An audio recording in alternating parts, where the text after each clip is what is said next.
नमस्कार दोस्तों। एग्जाम देने के बाद में स्टूडेंट मेरे वीडियोस पर आकर क्या कमेंट करते हैं वो मैं आपको दिखाना चाहता हूं। यहाँ पर आप ये कमेंट देख सकते हैं मिस्टर रोशन कुमार का, जो कि ये कह रहे हैं कि यूट्यूब पर वैसे तो बहुत सारे करंट अफेयर्स के वीडियोस हैं, लेकिन आपके करंट अफेयर्स से 90 से 95% क्वेश्चन एग्जाम में मिलते हैं।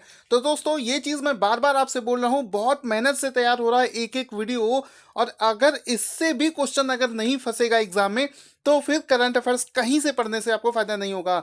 तो दोस्तों वीडियो को डेली देखा करो, ये मैं आपसे गारंटी कह रहा हूं कि आपका 90 से 95% क्वेश्चन आपको इन्हीं वीडियो से मिल जाएंगे। तो शुरू करते हैं आज का सबसे पहला क्वेश्चन। अब यहाँ पर दोस्तों आज का सबसे पहला क्वेश्चन बना है एक एक्सपो के ऊपर।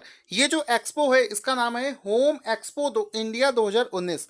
तो ये क्वेश्चन बना है कि एक्सपो इंडिया 2019 भारत के किस शहर में आयोजित किया जा रहा है। तो इसको आयोजित किया जा रहा है ग्रेटर नोएडा में। कहाँ पर किया जा रहा है मेरे साथ में एक बार बोलकर देखो, ग्रेटर नोएडा में होम एक्सपो इंडिया 2019 आयोजित किया जा रहा है। यहाँ पर एक बार इसका फोटो भी देख लेंगे।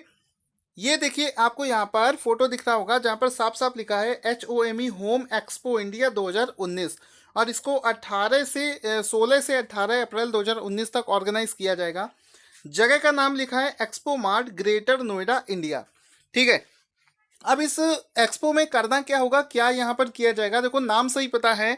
यहाँ पर है home home expo. Home expo का मतलब है कि घर की सजावट का जो सामान होता है, घर में यूज़ होने वाला जो फर्नीचर होता है, किचन का फर्नीचर हो गया, डाइनिंग टेबल का, डाइनिंग रूम का हो गया, इसके अलावा घर में किसी भी तरीके का जो फर्नीचर होता है, इसके अलावा जो सजावट का सामान होता है, वो सारे सामान का एक्सपो यहाँ पर किया जाएगा। तो इसको ग्रेटर नोएडा में ऑर्गेनाइज किया जाएगा। अगर आप लोग दिल्ली एरिया में रह रहे हैं तो जाकर इसको देखकर आइए। ठीक है, अब यहाँ पर देखो, ये जो एक्सपो वाले करंट अफेयर्स के क्वेश्चन होते हैं इनके नंबर बिल्कुल फ्री के हैं, क्योंकि 2-3 क्वेश्चन बनते हैं 1-2 महीने में, और वो एग्जाम में जरूर पूछे जाते हैं। जैसे अगर हम लोग एक्सपो से रिलेटेड करंट अफेयर्स का रिवीजन करें पिछले 4 से 5 महीने का, तो देखो क्या क्या क्वेश्चन बन सकते हैं। सबसे पहले चलते हैं, मार्च महीने में एक क्वेश्चन बना था कि वर्ल्ड एक्सपो 2020 जिसमें भारत भी पार्टिसिपेंट्स है, ये कहाँ पर आयोजित किया जाएगा। तो ये जो वर्ल्ड एक्सपो 2020 है ये दुबई में आयोजित किया जाएगा, फटाफट आपको याद हो गया। उसके अलावा दूसरा एक है इंडिया एक्सपो सेंटर, ये कहाँ पर किया जाएगा, ये किया जाएगा ग्रेटर नोएडा में आयोजित किया जाएगा। इसके बाद में आया था एक इंडिया रबर एक्सपो 2019, ये कहाँ पर शुरू किया जा रहा है, तो इसका राइट आंसर हो जाएगा इसको महाराष्ट्र के मुंबई में आयोजित किया जा रहा है। ठीक है, उसके बाद में देखो, इंडिया में एक इंटरनेशनल लेवल का कन्वेंशन और एक्सपो सेंटर बनाया जा रहा है। बहुत बड़ा इंटरनेशनल एक्सपो सेंटर बनेगा जहां पर इंटरनेशनल लेवल के कन्वेंशन और एक्सपो लगाए जाएंगे। ठीक है, इसका जो डेवलपमेंट है ये दिल्ली में किया जा रहा है। ये क्वेश्चन सबसे ज़्यादा इंपॉर्टेंट है, ये वाला लास्ट वाला, इसको जरूर आप लोग रिवाइज कर लेंगे। दोस्तों आप लोगों की बार बार रिक्वेस्ट पर मैंने करंट अफेयर्स के पिछले 3 महीने के करंट अफेयर्स पर एक डिस्काउंट एक बार फिर से लगा दिया है। यानी कि पिछले 3 महीने जनवरी, फरवरी और मार्च का करंट अफेयर्स जो कि आपको अलग अलग खरीदने पर 150 रुपये का मिलेगा, मैं यहाँ पर आपको डिस्काउंट में मात्र 100 रुपये में इसको प्रोवाइड करा रहा हूँ। 100 रुपीज़ बहुत बड़ा अमाउंट नहीं होता है, लेकिन इसको जल्दी से पे करके आप ये 3 महीने का करंट अफेयर्स ले सकते हैं रेलवे, एसएससी, एसबीआई और एफसीआई एग्जाम्स के लिए। तो जल्दी से इसको खरीदेंगे, लिंक वीडियो के डिस्क्रिप्शन में मिल जाएगा। शुरू करते हैं आज का दूसरा क्वेश्चन। दूसरा क्वेश्चन है कि हाल ही में किस बैंक ने एनआरआई इंस्टा ऑनलाइन पेपरलेस खाता शुरू करने की सुविधा प्रदान कर दी है। तो यहाँ पर ये जो एनआरआई, ठीक है, NRI Insta online paperless account जो है ये खोलने के लिए अभी सुविधा शुरू करी है आईडीबीआई बैंक ने। किसने किया है? आईडीबीआई बैंक ने। आईडीबीआई बैंक का फुल फॉर्म क्या होता है ये आप लोग जल्दी से कमेंट करके बता देना। अब यहाँ पर ये जो टर्म यूज हुआ है कि सर क्वेश्चन का आंसर तो मुझे समझ में आ गया, लेकिन यहाँ पर एनआरआई इंस्टा ऑनलाइन अकाउंट का मतलब क्या होता है। देखो इसमें साफ साफ लिखा है पेपरलेस अकाउंट। पेपरलेस अकाउंट का मतलब है कि इस अकाउंट को, बैंक अकाउंट को खोलने के लिए आपको कोई पेपर वर्क नहीं करना पड़ेगा। इसमें आपको बैंक के चक्कर नहीं लगाने पड़ेंगे। आधार कार्ड, आईडी प्रूफ, ये सारी चीज़ें आपको हार्ड कॉपी में नहीं देनी पड़ेगी। आप घर बैठे इंटरनेट के माध्यम से ही आईडीबीआई बैंक में खाता खोल सकते हैं। लेकिन कौन से लोग? केवल और केवल एनआरआई लोग ही इसको खोल सकते हैं। तो आपको यहाँ पर दो चीज़ें बतानी है। पहली, एनआरआई का फुल फॉर्म क्या होता है, दूसरी आईडीबीआई बैंक का फुल फॉर्म क्या होता है, ये दोनों चीजें जल्दी से क्वेश्चन में बता दीजिए। इसके अलावा सर यहाँ पर आईडीबीआई बैंक से रिसेंट में कुछ और करंट अफेयर्स के क्वेश्चन मुझे याद आ रहे हैं बनेंगे, तो देखो वो क्वेश्चन क्या बनेंगे वो भी आपको करवा देते हैं। उससे पहले यहाँ पर आईडीबीआई बैंक का फोटो देख लो, तो सो दैट आपके मन में एक इमेज बन जाए कि हाँ मैंने कोई क्वेश्चन किया था। ठीक है, अब देखो आईडीबीआई बैंक को लेकर रिसेंट में बहुत ज़्यादा टॉपिक इस समय करंट अफेयर्स में चल रहा है। टॉपिक इस वजह से चल रहा है कि ये जो बैंक है आईडीबीआई, इसके ऊपर बहुत बड़ा कर्ज आ गया था, ये बैंक पूरी तरीके से डूबने वाला था। हजारों करोड़ रुपए का कर्ज जो था उससे बचाने के लिए इसमें क्या किया गया कि एलआईसी लाइफ इंश्योरेंस कॉर्पोरेशन जो होता है उसने आईडीबीआई बैंक में 51% हिस्सेदारी खरीद ली। ठीक है, आईडीबीआई का 51% शेयर जो है वो एलआईसी ने ले लिया। इससे हुआ क्या कि एलआईसी जो है वो आईडीबीआई बैंक को डूबने से बचाएगा, वो उसके पैसे को उधार को चुकता करेगा। ठीक है, तो हुआ क्या, दूसरा एक तो ये न्यूज़ हो गया कि किस बैंक ने आईडीबीआई में 51% का हिस्सेदारी लिया, तो आंसर हो गया एलआईसी ने। दूसरा क्वेश्चन यहाँ पर ये बन जाता है कि हाल ही में आरबीआई ने किस बैंक को प्राइवेटाइज कर दिया है, प्राइवेट बैंक घोषित कर दिया है। तो अब आईडीबीआई बैंक कोई गवर्नमेंट बैंक नहीं रहा है, आईडीबीआई बैंक को ही प्राइवेट बैंक कर दिया गया है। ठीक है, तो ये दो चीजें आपको याद रखनी है। आगे चलते हैं अगले क्वेश्चन की तरफ। एशियन डेवलपमेंट बैंक ने वर्ष 2018 में किस देश को सर्वाधिक $3 बिलियन का ऋण प्रदान किया है। तो यहाँ पर सन 2018 की अगर बात करी जाए तो सन 2018 के लिए सबसे ज़्यादा ऋण जो है, लोन जो है, वो पैसा दिया है भारत को। ऑप्शन बी यहाँ पर बिल्कुल सही हो जाएगा। ठीक है, यहाँ पर किस बैंक ने दिया है, एडीबी एशियन डेवलपमेंट बैंक ने दिया है। सर अक्सर एग्जाम में देखा है कि इंटरनेशनल ऑर्गेनाइजेशंस के हेड क्वार्टर कहाँ पर है, ये एग्जाम में बार बार पूछे जाते हैं, तो उसको भी फटाफट रिवाइज कर लेते हैं। ये रहा एशियन डेवलपमेंट बैंक का बिल्डिंग पर लगा हुआ लोगो, जिसको यहाँ पर आप देख सकते हैं। अब यहाँ पर फटाफट हम लोग स्टैटिक जी के रिवाइज कर लेते हैं। चूंकि बात यहाँ पर एडीबी की हुई है, तो एशियन डेवलपमेंट बैंक का जो हेडक्वार्टर है वो है मनीला में। मैं पूरे पूरे क्वेश्चन ये वाले नहीं कर पाऊंगा, इसको आप पीडीएफ डाउनलोड करके भी पढ़ सकते हैं, मैं केवल इंपॉर्टेंट आपसे करवा देता हूँ। देखो यहाँ पर दूसरा है वर्ल्ड बैंक कहाँ पर है, Washington DC. World economic forum कहाँ पर है, जेनेवा स्विट्जरलैंड। बाकी सारी चीज़ें भी आप लोग जरूर रिवाइज कर लेना। इसके अलावा देखो इंटरनेशनल एटॉमिक एजेंसी, इसका है वियना ऑस्ट्रिया में। ठीक है, इसके बाद में देखो OPEC organisation of petroleum exporting countries, ये भी है वियना ऑस्ट्रिया में। इसके बाद में देखो SAARC south Asian association of regional corporation, इसका बड़ा अजीब सा आंसर है, इसका आंसर है काठमांडू नेपाल। अक्सर लोग सोचते हैं कि अमेरिका जेनेवा ऐसी जगह पर होगा, लेकिन इसका है नेपाल में। उसके बाद में देखो FAO food and agricultural organisation, इसका है रोम इटली में। उसके बाद में आखिरी देख लेते हैं यहाँ पर WWF world wide fund for nature, इसका है स्विट्जरलैंड में। तो ये सारी चीज़ों को आप टेलीग्राम से या फिर इस वीडियो के डिस्क्रिप्शन से पीडीएफ डाउनलोड करके रिवाइज कर लेना। अगला क्वेश्चन है, हाल ही में किस कंपनी ने घाना में अपने पहले अफ्रीकी एआई लैब का अनावरण किया है। यहाँ पर एआई का मतलब है आर्टिफिशियल इंटेलिजेंस, तो इसका अनावरण किया है गूगल ने। यानी कि गूगल ने अफ्रीका में अपना पहला आर्टिफिशियल इंटेलिजेंस लैब सेटअप किया है। कहाँ पर किया है, घाना में। किसने किया है, गूगल ने किया है। तो ऑप्शन ए यहाँ पर बिल्कुल सही हो जाएगा। गूगल आर्टिफिशियल इंटेलिजेंस का एक फोटो देख लेंगे। यहाँ पर गूगल के जो सीईओ हैं उनका नाम है सुंदर पिचाई। कुछ जल्दी से रिवीजन करेंगे। फेसबुक के सीईओ का नाम क्या है, जल्दी से आप लोग बताएंगे। माइक्रोसॉफ्ट के सीईओ का क्या नाम है, ये भी आप लोग बताएंगे। तीसरा अमेजन के सीईओ का क्या नाम है। ये 4 कंपनियों के सीईओ हर समय आपको याद होने चाहिए, जिनका आंसर आप लोग जल्दी से कमेंट बॉक्स में लिखकर बताएंगे। अब चूंकि बात यहाँ पर आर्टिफिशियल इंटेलिजेंस की हुई है, तो एक रिसेंट में क्वेश्चन बना था कि किस देश में विश्व का सबसे बड़ा आर्टिफिशियल इंटेलिजेंस सम्मेलन आयोजित किया जाएगा। तो इसका राइट आंसर हो जाएगा यूएई। हाल ही में यूएई ने अनाउंस किया है कि विश्व का सबसे बड़ा आर्टिफिशियल इंटेलिजेंस सम्मेलन जो है, शिखर सम्मेलन जो है, वो यूएई में ऑर्गेनाइज किया जाएगा। आगे चलते हैं, आज के सबसे बड़े क्वेश्चन पर चलते हैं। वैज्ञानिकों ने किस महासागर में एक ऐसे बैक्टीरिया की खोज की है जो ऑयल यानी कि तैलीय पदार्थों को अपना भोजन बनाता है, तेल को अपना भोजन बनाता है। ठीक है, तो इसका राइट आंसर हो जाएगा प्रशांत महासागर में ऐसे बैक्टीरिया की खोज करी गई है।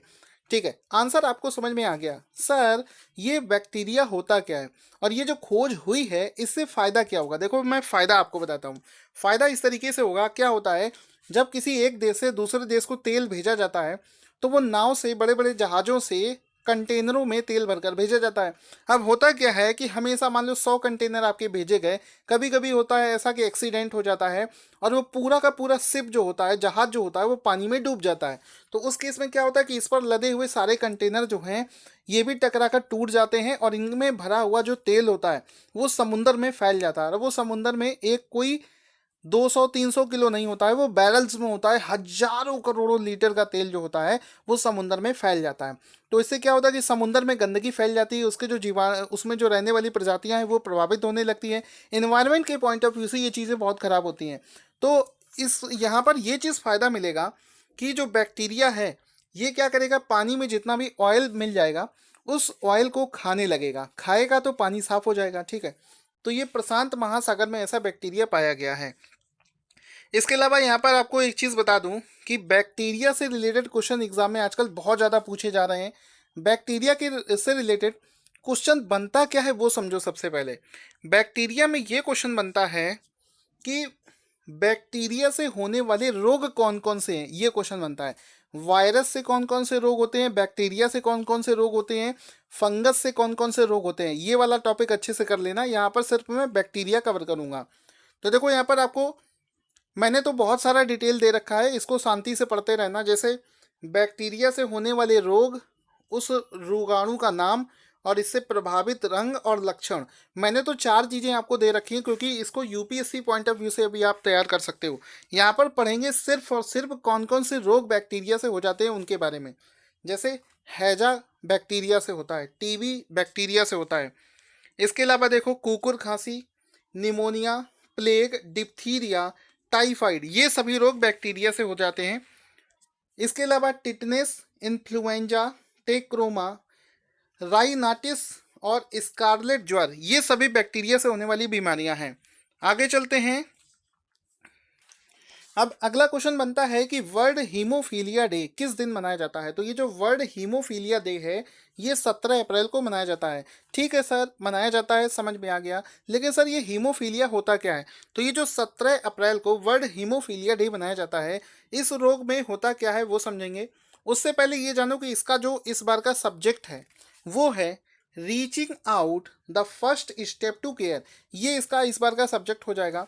और इस बीमारी को समझने के लिए ये फोटो देखो, बहुत ही इमोशनल सा फोटो मैंने यहाँ पर लगाया है जिसमें कि एक फादर जो है वो अपने छोटे से बच्चे को बिठाया है और देखिए बच्चे के हाथ में भी खून से सना हुआ एक कपड़ा है और ये जो नाक में ये कपड़ा लगा रखा है उसमें भी ब्लड आ रहा है। इसका मतलब ये है कि अगर किसी भी इंसान को जिसको हीमोफीलिया रोग हो जाता है उसके शरीर में अगर कहीं भी चोट लग जाए तो खून बहते रहता है, खून बहना बंद नहीं होता है। यही सबसे बड़ी बीमारी है इसकी। ठीक है, हम लोगों के शरीर में क्या है कि अगर आपके शरीर में कहीं चोट लग जाए तो थोड़ी देर बाद खून निकलना बंद हो जाता है क्योंकि अंदर जो खून में थक्का जम जाता है, पपड़ी सी जम जाती है। लेकिन अगर आपको हीमोफीलिया रोग हो जाएगा तो आपका खून जो है पपड़ी नहीं बनाएगा, थक्का नहीं बनाएगा, वो लिक्विड बहता रहेगा। ठीक है, इसको समझने के लिए आप यहाँ पर देखो, देखो ये जो छोटी सी नली आपको दिखाई गई है खून की, इससे ब्लड निकल रहा था। इसमें जब चोट लगी तो देखो यहाँ पर ये थक्का बन गया, क्लॉटिंग हो गई, तो क्या हुआ, खून निकलना बंद हो गया, आपकी जान नहीं जाएगी। लेकिन यहाँ पर अगर मान लो हीमोफीलिया है तो यहाँ पर ये देखिए यहाँ से खून निकलना शुरू हुआ और बंद नहीं हो रहा है, निकलते जा रहा है। यानी कि अगर रास्ते में कहीं आपको चोट लग गई तो आपका पूरा खून वहीं निकल जाएगा और आपकी मृत्यु हो जाएगी। ये इसमें सबसे बुरी बात है। अब ये एक आनुवंशिक बीमारी है, इसका हिस्ट्री के बारे में जानते हैं। एक क्वेश्चन पूछा जाता है कि शाही बीमारी किसे कहते हैं? तो हीमोफीलिया को ही शाही बीमारी बोला जाता है। सर क्यों बोला जाता है शाही बीमारी? शाही बीमारी इस वजह से इसको बोला जाता है क्योंकि सबसे पहले हीमोफीलिया किसी को नहीं पता था। सबसे पहले इसका जब पता चला था वो पता चला था ब्रिटेन की महारानी हुआ करती थी जिनका नाम है विक्टोरिया। उनके जो वंशज थे वो धीरे धीरे सभी मरते जा रहे थे। तो तो जब सारे वंशज धीरे धीरे मरने लगे तो उन्होंने क्या किया कि उसका पता लगा कि भाई जल्दी जल्दी सारे वंशज क्यों मरते जा रहे हैं। तो ऐसा पता चला कि जो शाही परिवार है, जो विक्टोरिया खानदान है, उसमें सभी लोगों को हीमोफीलिया रोग था। और ये एक आनुवंशिक रोग है। आनुवंशिक रोग वो रोग होते हैं जो माता पिता से बच्चों में आ जाते हैं, यानी कि पीढ़ी दर पीढ़ी सबको हीमोफीलिया रोग हो रहा था। तो जब चूंकि सबसे पहले इसका पता शाही परिवार में हुआ, महारानी के परिवार में हुआ, इस वजह से इसका नाम रख दिया गया शाही बीमारी। ठीक है, अब यहाँ पर कुछ और जानेंगे। यहाँ पर मैंने आपको बताया था कि रक्त का थक्का नहीं बनता है। क्यों नहीं बनता है? क्योंकि इनके ब्लड में एक पदार्थ होता है जिसका नाम होता है थैम्ब्रोप्लास्टिन। इसका नाम याद रखना। इसकी कमी की वजह से रक्त का थक्का नहीं बन पाता है। अगर ये तत्व आपके बॉडी में होगा तो थक्का बनेगा, अदरवाइज नहीं बनेगा। ठीक है, और ये होता किस वजह से? ये शरीर के एक्स गुणसूत्र की वजह से होता है, जिसकी वजह से चोट लगने पर जल्दी से खून निकलने लगता है। और ये महिलाओं की तुलना में पुरुषों में सबसे ज़्यादा होता है। ठीक है, तो आप लोग संभल के रहिएगा, जो भी पुरुष हैं उनमें इस रोग को होने की संभावना कुछ ज़्यादा होती है। ठीक है, इसके अलावा यहाँ पर ये जो जिस प्रोटीन की कमी से होता है उसका नाम है थैम्ब्रोप्लास्टिन, और उसका जो उसको एक और नाम से भी बुलाते हैं क्लॉटिंग फैक्टर भी इसको बोला जाता है। अगला क्वेश्चन है, street child cricket world cup में टीम इंडिया की सद्भावना दूत किसे चुना गया है? तो ये जो street child cricket world cup है, इसमें मिताली राज को इंडिया की सद्भावना राजदूत के रूप में नियुक्त किया गया है। तो यहाँ पर मिताली राज का फोटो देख सकते हैं। और ये जो स्ट्रीट चाइल्ड वर्ल्ड कप है, इसको यूनाइटेड किंगडम स्थित एक संस्था के द्वारा ऑर्गेनाइज किया जा रहा है, जिसमें गली मोहल्ले के बच्चों का एक वर्ल्ड कप करवाया जाएगा। तो यहाँ पर ऑप्शन ए बिल्कुल सही हो जाएगा। अगले क्वेश्चन की तरफ चलते हैं। वह देश जिसने हाल ही में विश्व की पहली सशक्त उभयचर यानी कि पानी और जमीन दोनों पर चलने वाली ड्रोन नौका का सफल परीक्षण किया है? तो इसका राइट आंसर हो जाएगा ऑप्शन सी, चाइना। चाइना ने एक ऐसी ड्रोन बनाई है जो कि जमीन और पानी दोनों पर चल सकती है। ये विश्व का अजीब तरीके का सबसे पहला आविष्कार है जो कि चाइना ने बनाया है, और चाइना इस तरीके की चीज़ें बहुत ज़्यादा करता रहता है। तो यहाँ पर ये ड्रोन आप देख सकते हैं, जिसको पहला ऐसा ड्रोन है जो कि चीन ने बनाया है, जो कि पानी और ज़मीन दोनों पर चल सकता है। आगे चलते हैं। निम्नलिखित में से किसे हाल ही में कैनरा बैंक का एमडी और सीईओ बनाया गया है? तो यहाँ पर राइट आंसर हो जाएगा R A Shankar Narayanan. R A Shankar Narayanan को कैनरा बैंक का एमडी और सीईओ बनाया गया है। तो ऑप्शन ए यहाँ पर बिल्कुल सही हो जाएगा। कैनरा बैंक का एक बार फोटो देख लेंगे सो दैट आपको अच्छी तरीके से चीज़ें क्लियर हो जाएं। इसके अलावा रिसेंट में कौन कौन सी नई नियुक्तियाँ हुई हैं वो भी बैंकिंग सेक्टर में, वो भी देख लेते हैं। जैसे इंडियन ओवरसीज बैंक के नए एमडी कौन बनाए गए हैं? कर्णम शेखर को बनाया गया है। शक्तिकांत दास को रिजर्व बैंक के 25वें गवर्नर के रूप में बिठाया गया है। गीता गोपीनाथ को आईएमएफ के मुख्य अर्थशास्त्री के रूप में बिठाया गया है। यस बैंक के नए सीईओ कौन बनाए गए हैं? रवनीत सिंह गिल बनाए गए हैं।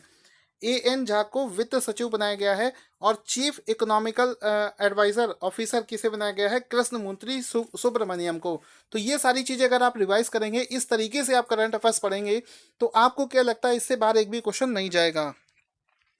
अब शुरू करते हैं करंट अफेयर्स का रिवीजन, जिसका आंसर आप सभी लोगों को देना है। उससे पहले आपको बता दूं कि करंट अफेयर्स के पर जो मैंने ऑफर शुरू किया है उसको जल्दी से अवेल कर लीजिएगा, क्योंकि इससे अच्छा मौका आपको नहीं मिलने वाला है। दोस्तों, आज का सबसे पहला क्वेश्चन है कि भारत का पहला विदेशी पक्षी पार्क, जिसका नाम है एक्सेल वर्ल्ड बर्ड पार्क, कहाँ पर शुरू किया गया है? भारतीय रेल परिवहन दिवस किस दिन मनाया जाता है? उत्तर प्रदेश के किस शहर में पहाड़ी बया के संरक्षण के लिए विश्व का पहला बया प्रजनन केंद्र बनाया जा रहा है? और आज का लास्ट क्वेश्चन है कि मोहम्मद इस्ताए को हाल ही में किस देश का नया प्रधानमंत्री बनाया जा रहा है? वीडियो से आपका थोड़ा सा भी फायदा होता हो तो अपने दोस्तों के साथ में इसको शेयर करना ना भूलें। वीडियो को लाइक करें। Thank you for watching this video, और मुझे मोटिवेट करने के लिए आपका बहुत बहुत धन्यवाद।